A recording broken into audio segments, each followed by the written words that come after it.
حضرت عمر فاروق اللہ اکبر. حضرت عمر جیسا بندہ 24 لاکھ مربع میل کا حکمران اور شاہ روم کو خط لکھ کے کہتا ہے میں منت نہیں کرتا میں حکم دیتا ہوں. اتنا تگڑا بندہ. جنگ قادسیہ کے لیے حضرت سعد بن ابی وقاص کو بھیجا. فتوح شام پڑھ کے دیکھیں. حضرت عمر بڑے پریشان ہیں.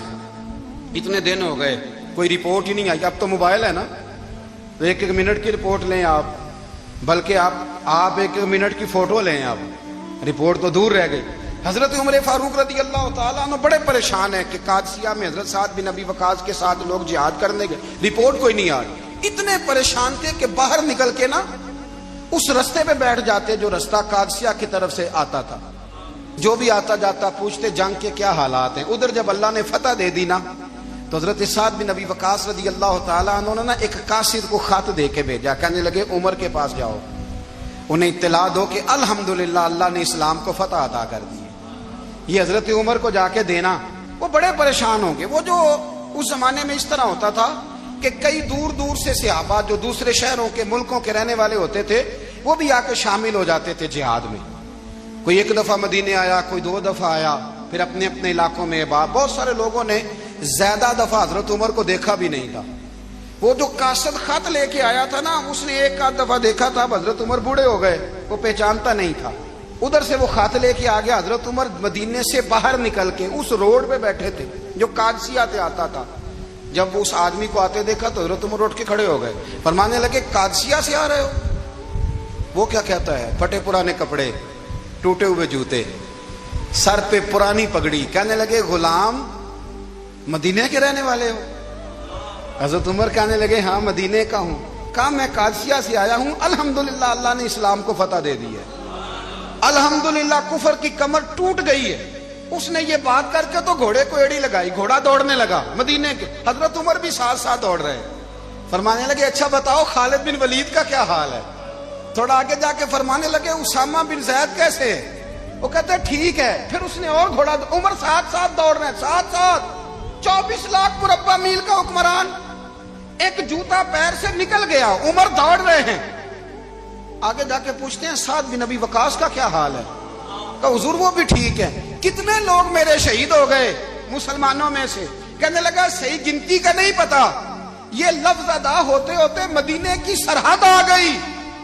لوگوں نے عمر کو گھوڑے کے ساتھ دوڑتے دیکھا تو کہا امیر المومنین کیوں دوڑ رہے ہیں؟ وہ غلام چھلانگ لگا کے نیچے آیا, قدموں میں بیٹھ گیا. کہنے لگا حضور آپ نے بتایا ہی نہیں آپ امیر المومنین ہیں. آپ فرمانے لگے کیا بتاتا؟ میں تو اونٹ چرانے والے کا پتر ہوں, کیا بتاتا؟ وہ عمر ہوں جس نے اپنے گناہوں کا حساب دینا ہے. کیا بتاتا؟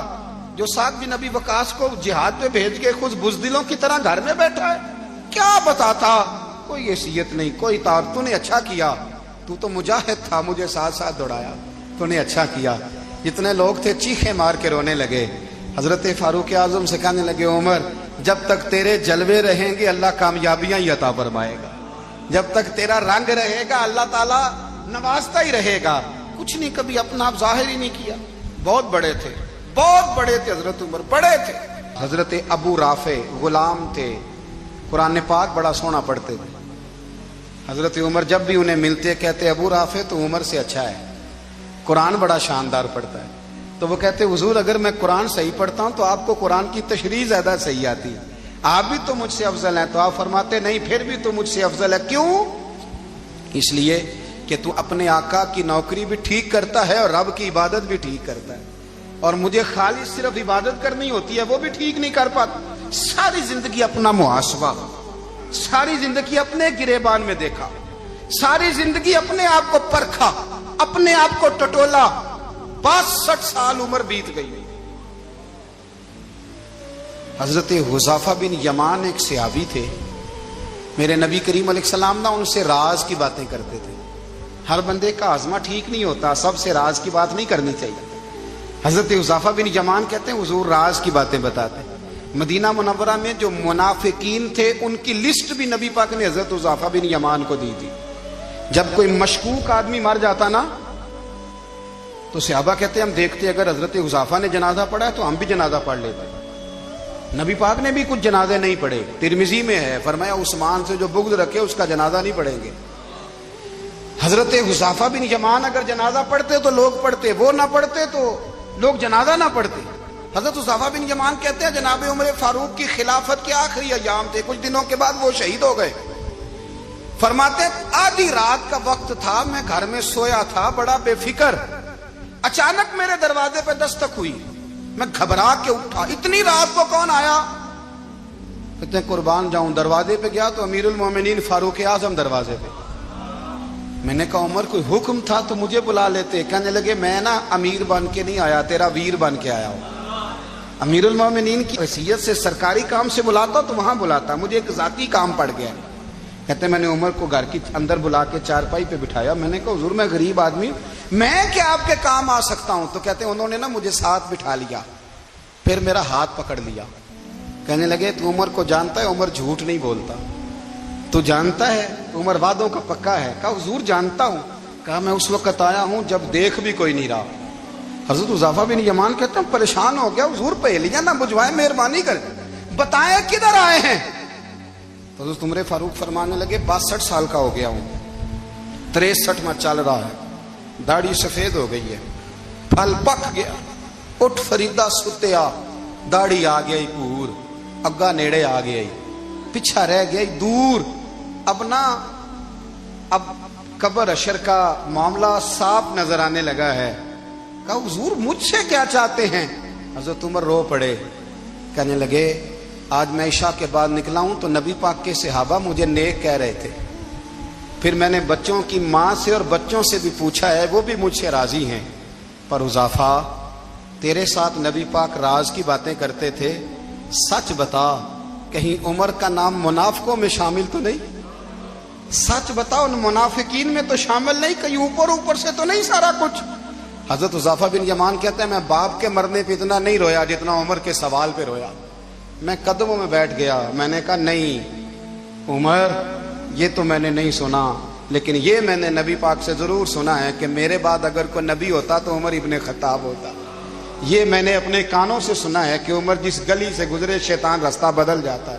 یہ میں نے اپنے کانوں سے سنا ہے کہ 950 سال حضرت جبریل جناب عمر کی شان بیان کریں تو پھر بھی بیان نہیں ہو سکتا، یہ میں نے ضرور سنا۔ دوستو ساری زندگی حضرت عمر نے اگر دوسروں کا محاسبہ کیا تو اپنا اور اپنے بچوں کا بھی کڑا خیال رکھا، اپنی ذات پر بڑی توجہ دی۔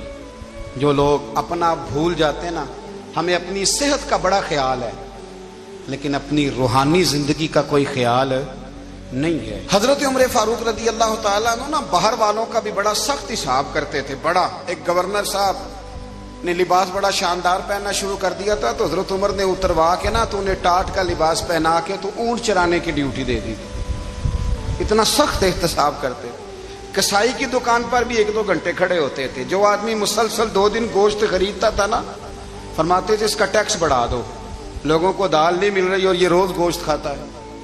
حضرت فاروق اعظم اس کو جزیہ کہا جاتا تھا یا کچھ اور معاملات ہوتے تو بڑھا دیتے تھے۔ مسلسل جو 2 دن آدمی گوشت کھاتا تھا، فرماتے تھے مدینے میں غربت ہے، اگر یہ والا نظام تم کرو گے تو غریب لوگ کس کی طرف دیکھیں گے۔ لیکن اس سے زیادہ بڑھ کر جو ان کی زندگی کا معیار اور سٹیٹس تھا وہ یہ تھا کہ اپنے گھر کا خاص خیال رکھتے، خاص توجہ کرتے۔ ملک شام سے اور ایران سے کچھ لوگ آپ کی خدمت میں آئے تو وہاں سے کچھ کنیزیں بھی آئیں، ان کے بادشاہ کا پیغام لے کے۔ شاہ ایران کی کنیز کو ملکہ نے کہا کہ نا حضرت عمر کی زوجہ کو دیکھ کے آنا ذرا کس طرح کی۔ ہمارے ملک میں کیا کہتے ہیں خاتون اول، باقی سارے دووں میں خاتون اول، ذرا خاتون اول کو دیکھ کے آنا۔ تو وہ جب آئی نا گھر میں ملنے تو کہا کہ مجھے میری ملکہ نے کہا تھا کہ عمر کی زوجہ سے اہلیہ سے ملاقات کر کے آنا۔ تو حضرت عمر کی اہلیہ نے نا ایک جوڑا کپڑوں کا دے دیا ملکہ کے لیے اور ایک خوشبو کی شیشی دے دی۔ اب جب وہ تحفے وہاں گئے تو اس ملکہ نے نا کچھ سونے کا سامان بھیجا، کچھ زیورات بھیجے، کچھ تحائف بھیجے۔ جب حضرت عمر کے گھر آئے نا وہ خادم لے کے آیا، اس نے کہا جی آپ کی اہلیہ نے تحفے بھیجے تھے، تو جواب میں شاہ ایران کی بیوی نے یہاں جس ملک کا وہ سفیر تھا انہوں نے بھی یہ بھیجے۔ تو حضرت عمر فاروق نا وہ تحفے لے کے گھر گئے تو جا کے کہنے لگے اپنی اہلیہ سے یہ تو کب سے تحفے تحائف بھیجنے لگ گئی ہے، یہ کب سے نظام شروع ہو گیا؟ تو کہ حضور تحفہ دینا لینا تو ٹھیک ہے، سنت ہے، محبت بڑھتی ہے، تو یہ کوئی قباحت نہیں، اور میں نے اپنی ذاتی استعمال کے لیے جو چیزیں رکھی تھی وہ میں نے دی ہیں۔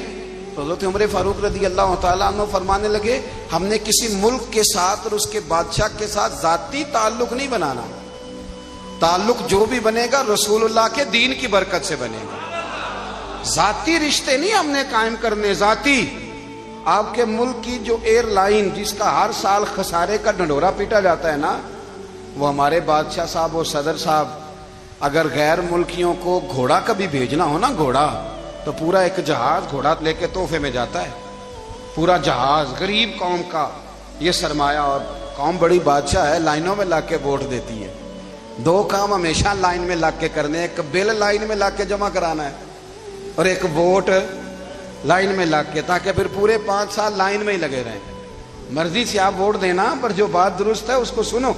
حضرت عمر فاروق رضی اللہ تعالیٰ عنہ نے اپنی اہلیہ سے پوچھا کتنے کا تھا وہ تیرا جوڑا اور خوشبو کی شیشی؟ انہوں نے کہا 3 دینار کی۔ فرمایا یہ 3 دینار تیرے، اور باقی جو تحفے آئے ہیں وہ تو خود کہہ، چونکہ اس نے تیرے نام بھیجے ہیں، تو کہہ کہ میں مال غنیمت میں دیتی ہوں، تو کہہ میں مسلمانوں کو کہہ۔ تو زوجہ ہنس پڑی، کہنے لگی میں نام بھی کہوں تو مجھے کہنا تو پڑے گا ہی، کہنا تو میں نے ہے ہی، کیونکہ سامنے عمر فاروق ہیں، لہذا فرمایا کہہ دیتی ہوں میں نے دیا خزانے کو۔ حضرت عمر نے جمع کرا لیا۔ میں یہ کیا بات ہے، میرے گھر والے جو مرضی کریں، ان کا معیار زندگی جس طرح کا مرضی ہو۔ اور حضرت عمر ایک جملہ کہا کرتے تھے، اللہ کرے کہ یہ باتیں اس دور حاضر میں ہماری سمجھ میں آئیں۔ حضرت عمر فاروق رضی اللہ تعالیٰ عنہ اپنے بچوں کو فرمایا کرتے تھے کہ بہت آدمی کو بھوک لگی ہو نا، اور پھر اس کی پسند کا کھانا پکا ہو، جتنے شوق سے وہ اس کھانے کو دیکھتا ہے نا، فرمایا اس طرح پوری قوم اپنے بادشاہوں کے خاندان کو دیکھتی ہے، اس تیزی کے ساتھ دیکھتے ہیں کہ ان کے گھر میں کیا ہو رہا ہے، ان کا معیار زندگی کیا ہے، ان کا سٹیٹس کیا ہے۔ آپ کے بچے دونوں کاروبار کے لیے مصر گئے، ایک بہت بڑا قافلہ گیا مدینے سے مصر تجارت کے لیے، تو یہ گئے تجارت کے لیے، تو حضرت عبداللہ ابن عمر، حضرت عبید اللہ ابن عمر، حضرت عمر کے دونوں بیٹے گئے۔ جناب عمر فاروق کے بچے جب وہاں پہنچے تو مصر کے گورنر نے نا لوگوں کو تعارف کرایا کہ یہ عمر فاروق کے بیٹے ہیں۔ ایک چھوٹی سی بات کر دوں، یہ چودھری کے بیٹے کو کون بتاتا ہے کہ تو چودھری کا بیٹا ہے؟ باہر والے بتاتے ہیں، گھر والے۔ اور سیٹھ صاحب کے بیٹے کو کون بتاتا ہے کہ تو سیٹھ صاحب کا بیٹا ہے؟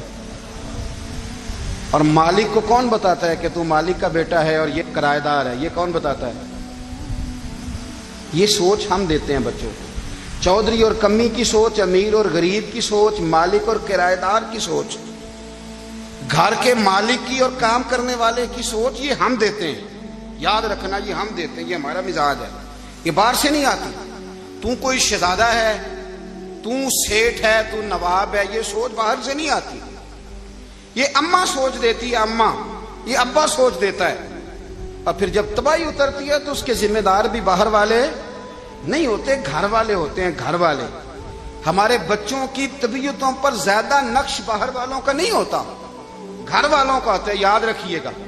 حضرت عمر فاروق رضی اللہ، بچے ہیں، شہزادے ہیں، وہ کاروبار کرنے گئے اور وہاں بتایا گورنر صاحب نے کہ یہ فاروق اعظم کے بچے ہیں، امیر المومنین کے۔ لوگوں نے ان سے زیادہ مال خریدا، تجارت میں زیادہ نفع ہوا۔ ظاہر ہے کہ وہ آپ کے جو اللہ خیر کرے حکمران ہیں، ان کے کاروبار کتنے ملکوں میں ہیں، کس بنیاد پر ہیں؟ صرف اس بنیاد پر کہ وہ حکمران رہے، ان کے لیے آسان تھا بڑے لوگوں سے تعلقات بنانا۔ حضرت عمر فاروق رضی اللہ تعالیٰ عنہ کے بچے ڈھیروں مال کما کے جب واپس آئے نا، تو حضرت عمر سے آ کے بچوں نے بطور محبت کا، ابا جی اللہ نے بڑا ہی فضل کیا ہے، بڑا مال کمایا الحمدللہ، یہ دیکھیں کتنا نوازا ہے۔ تو حضرت عمر کہنے لگے سارے قافلے نے اتنا ہی کمایا ہے؟ سارے قافلے نے اتنا ہی کمایا ہے؟ کہ حضور نہیں، سارے قافلے نے اتنا نہیں کمایا، سب کو اتنا نہیں ملا۔ وہ تو وہاں گورنر صاحب نے لوگوں کو تعارف کرایا تھا کہ یہ عمر کے بچے ہیں، تو لوگوں نے پھر ہم سے بڑا ہی خریدا۔ تو حضرت عمر فرمانے لگے ٹھیک ہو گیا، میں بات سمجھ گیا، اس طرح کرو، جو تمہاری اصل زر تھی نا، جو راز تھی، وہ رکھ لو، اور باقی سارا مال خزانہ میں جمع کرا دو، اس لیے کہ یہ تم نے تجارت نہیں کی، یہ تم نے اپنے باپ کا نام بیچا ہے، یہ تم نے امیر المومنین کے بیٹے ہونے کا فائدہ اٹھایا ہے، فرمایا یہ تمہارا نہیں حق، یہ مسلمانوں کا ہے، اس لیے کہ یہ مال تم نے محنت سے نہیں کمایا، یہ باپ کی کرسی کا فائدہ اٹھایا ہے۔ اور فرمایا اگر تم نے مال جمع نہ کرایا تو میں مال بھی لے لوں گا زبردستی اور کوڑے بھی ماروں گا، ڈبل سزا دوں گا، مرضی سے جمع کراؤ گے تو کوڑوں سے بچ جاؤ گے۔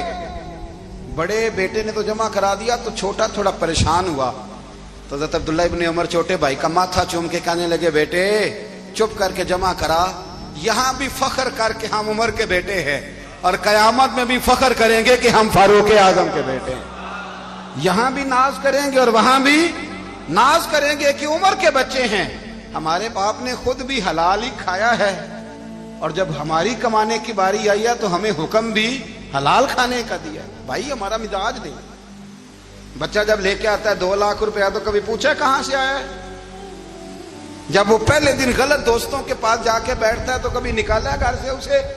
یہ بہت سارے خمیازے ہمیں اس لیے بھگتنے پڑتے ہیں کہ ہم ابتدا میں سوراخ بند نہیں کرتے، جب اس میں شگاف پڑ جاتا ہے، سیلاب آتا ہے تو ہمیں ہوش آتی ہے۔ حضرت عمر نے اپنے گھر میں نگرانی رکھی، کڑی نگرانی، زیادہ نماز گھر میں پڑھتے تھے حضرت عمر، نفلی نمازیں زیادہ کیوں بلا؟ میرے اصحاب مجھے حکم دیتے تھے کہ فرض نماز کے علاوہ نمازیں گھر میں پڑھنا، بچوں کو عادت پڑے گی، ذوق پیدا ہوگا، ان کو پتہ چلے گا کہ ہمارے گھر میں 5 وقت کوئی اور کام بھی ہوتا ہے۔ بھائی یاد رکھیں کہ آپ نے اگر سجدہ کرنا ہے تو بچہ لیٹ جائے گا، اسے پتہ کوئی نہیں سجدہ کیا ہے، لیکن جب گھر میں کبھی قرآن ابا جی کھول لینا، میں اکثر کہتا ہوں جب ابا جی کا موڈ بن جائے نا لیکچر دینے کا، وہ گھر میں شروع ہو جاتے ہیں، کہتے ہیں آپ لوگ نماز نہیں پڑھتے اس لیے میرے کاروبار میں برکت کوئی نہیں، تم سویرے قرآن پاک نہیں کھولتے تو میں تباہ ہو گیا۔ تو میاں آپ نے کب گھر میں قرآن پاک کھولا تھا؟ آپ نے کب نماز پڑھی؟ آپ نے کب گھر کے اندر اللہ رسول کا ذکر کیا تھا؟ آپ نے کب حدیث چھیڑی؟ آپ نے بھی تو گھر کے اندر جب بھی آپ آئے ہیں تو آپ نے وہی کچھ کیا جو دنیا دار کرتے ہیں، آپ بھی تو اپنا موبائل لے کے الگ کونے میں بیٹھ گئے، آپ نے بھی تو کہا ہے کہ اب تمہارے چینل ختم، اب میری مرضی والا چلے گا، تو جو آپ نے کیا ہے بچے بھی وہی کام کریں گے۔ آپ نے بھی گپ شپ لگائی ہے تو وہ بھی لگا رہے ہیں، یہ سمجھ لیں جو کام آپ کریں گے آپ اپنے بچوں کی سیرت میں اس کا جلوہ دیکھ لیں گے۔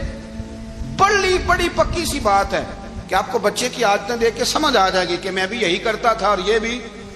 حضرت عمر فاروق رضی اللہ تعالیٰ عنہ وصال فرما گئے تو آپ کے وصال کے بعد حضرت عثمان غنی رضی اللہ تعالیٰ عنہ نے آپ کی ایک بیوہ سے نکاح کیا، حضرت عمر کی ایک بیوہ سے۔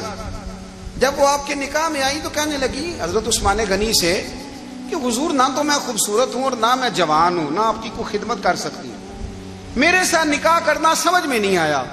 کیا شاندار جواب دیا حضرت عثمان غنی نے، کیا خوبصورت جواب دیا۔ فرمانے لگے میں نے اس لیے نکاح نہیں کیا کہ مجھے تمہارے حسن سے دلچسپی تھی یا تمہاری خدمت کی ضرورت تھی، میں نے تو اس لیے نکاح کیا ہے کہ مجھے بتاؤ عمر فاروق گھر کے اندر اپنے رب کی عبادت کس طرح کرتے تھے، وہ قرآن پاک کس طرح پڑھتے تھے، وہ رویا کیسے کرتے تھے، استغفار کا طریقہ کیا، کس وقت کس انداز میں وہ اپنے رب کو یاد کرتے تھے۔ اس لیے کہ عمر کئی دفعہ گھر سے آتا تھا تو میں اس کے چہرے پر نور دیکھا کرتا تھا، میں روشنی دیکھتا تھا، ایک معیار دیکھتا تھا۔ نکاح اس لیے کیا ہے کہ مجھے عمر کی جو گھر کے اندر کی عبادت ہے اس سے آگاہ کرو، تاکہ عثمان غنی بھی چاہتے ہیں اس طرح کے عمل کرو جس طرح کے عمر فاروق کر کے گئے ہیں۔ بھائی جب تک ہم اپنے گھر میں وہ توجہ نہیں دیں گے، وہ مزاج دیکھیں نا، ہمارے گھروں میں جب نقشہ پاس ہوتا ہے تو ٹی وی لان بھی اس میں ہوتا ہے، ڈرائنگ روم بھی ہوتا ہے، نماز کی جگہ بھی ہوتی ہے نقشے میں۔ صحابہ جب گھر بناتے تھے تو ایک مسجد بیت کا نقشہ پاس کرتے تھے، ذہن میں رکھتے تھے کہ یہ کونا نماز کے لیے، وہاں جوتے لے کے کوئی نہیں جائے گا، وہاں نماز پڑھی جاتی تھی، عورتیں وہاں اعتکاف کرتی تھیں۔ ٹی وی لان تو آ گیا ہے اور گھر کے اندر ٹی وی رکھنے کے لیے تو ایک کمرہ الگ سے بنا دیا گیا ہے، اور اب جو نئے نقشے پاس ہو رہے ہیں اس کے اندر گھروں کے اندر جگہ بنائی گئی ہے جہاں کمپیوٹر رکھے جائیں گے، اور بچوں کے لیے وائرنگ ہوگی نیچے تاکہ انہیں کوئی مشکل درپیش نہ ہو۔ یہ ساری چیزیں ہم نے نہانے کے لیے گھروں کے اندر اتنے بڑے واش روم بنائے ہیں کہ لگتا یہ ہے کہ سوائے نہانے کے اور کام ہی نہیں کوئی گھر میں ہوگا، ہر چیز آ گئی۔ پر اللہ کرے کوئی تفسیر بھی ٹیبل پہ پڑی نظر آئے، کوئی حدیث کی کتاب بھی ٹیبل پہ پڑی نظر آئے۔ اللہ کرے کہ جس طرح ابا لطیفہ سن کے آتا ہے تو جب تک سنا نہ لے اسے ہضم نہیں ہوتا، اللہ کرے کہ وہ جمعے میں بیان سن کے جائے تو اس کا بھی دل کرے میں اپنے بچوں کو سناؤں. وہ نبی پاک کی کوئی حدیث کہیں سے سنے تو گھر جا کے سنائے. جب تک یہ معیار نہیں بنتا آپ کیسے توقع کرتے ہیں کہ گھر کے اندر اللہ کی رحمتیں نازل ہوں گی؟ آپ یہ کیسے توقع کرتے ہیں کہ گھر کے اندر وہ معیار اور وہ مزاج بنے گا؟ حضرت عمر فاروق نے ذاتی زندگی پر جو توجہ دی، گھر والوں کے معیار پر جو توجہ دی حضرت عمر فاروق رضی اللہ تعالیٰ عنہ نے، وہ بھی بڑی دیدنی ہے. حضرت ابو موسیٰ اشعری کو نا آپ نے وزیر خزانہ بنایا تھا، تو حضرت ابو موسیٰ اشعری کہتے ہیں کہ حضرت عمر کو شے خزانے میں رہنے تو دیتے نہیں تھے. ایک دن نا میں صفائی کر رہا تھا اس کمرے کی جس میں خزانہ رہتا تھا. ہمارے تو ملک میں جو جاتا ہے وہ صفائی کر کے ہی جاتا ہے، اللہ خیر کرے. اور خیر معیار بدلتا ہے. جو پچھلی حکومت ہوتی ہے وہ قرضہ اٹھاتی ہے، وہ باہر سے جاتی ہے تو قرضہ لے کے آتی ہے، اور جو نہیں آتی ہے وہ کہتی ہے ہمیں پیکج مل گیا ہے. وہ قرضہ نہیں اٹھاتے. ان کو کیا ملتا ہے؟ یعنی پچھلی نے قرضہ لیا تھا اور ہم نے، واہ جی واہ کیا خوبصورت انداز ہے. اس کا نام بدل کے نا، انہوں نے قرضہ لیا تھا اور ہم نے، میں کہا بڑے شاندار سیانے بندے ہو گئی. حضرت سیدنا ابو موسیٰ اشعری کہتے ہیں کہ میں نے نا مال غنیمت کی صفائی کی تو 1 دینار مجھے نا کہیں پڑا ہوا مل گیا. تو فرماتے ہمیں اجازت ہوتی تھی کہ 1 دینار ہم اپنی مرضی سے کہیں خرچ کر سکتے تھے. اگر آپ ناراض نہ ہوں تو ہمارے ہاں جب چیئرمین صاحب، ناظم صاحب ٹھیکے دیتے ہیں تو ٹھیکیدار ان کا چھوٹا بھائی ہوتا ہے یا چچا کا بیٹا ہوتا ہے یا خالہ کا بیٹا ہوتا ہے. وہ خود ناظم ہوتے ہیں اور ان کا چھوٹا بھائی ٹھیکیدار ہوتا ہے. یعنی وہ نا سارا کچھ گھر کے اندر ہی رہتا ہے. گھر کے اندر ایک پیسہ دیتا ہے، دوسرا واپس اس کو واپس کر دیتا ہے، گھر کے اندر ہی. اب تو خیر ہمارے لوگ سمجھدار ہو گئے. ایک بندہ ایک سیاسی جماعت میں ہوتا ہے، دوسرا دوسری میں، اور تیسرا جس کی بھی حکومت آئی حکومت تو ہماری رہے گی نا. ایک بندہ تو ہے نا اس جماعت میں. یہ اچھا لوگوں نے ایک طریقہ نکالا ہے. تو حضرت عمر کے بیٹے گزر رہا تھا تو حضرت ابو موسیٰ اشعری کہتے ہیں میں نے صفائی کی تو 1 دینار نکلا.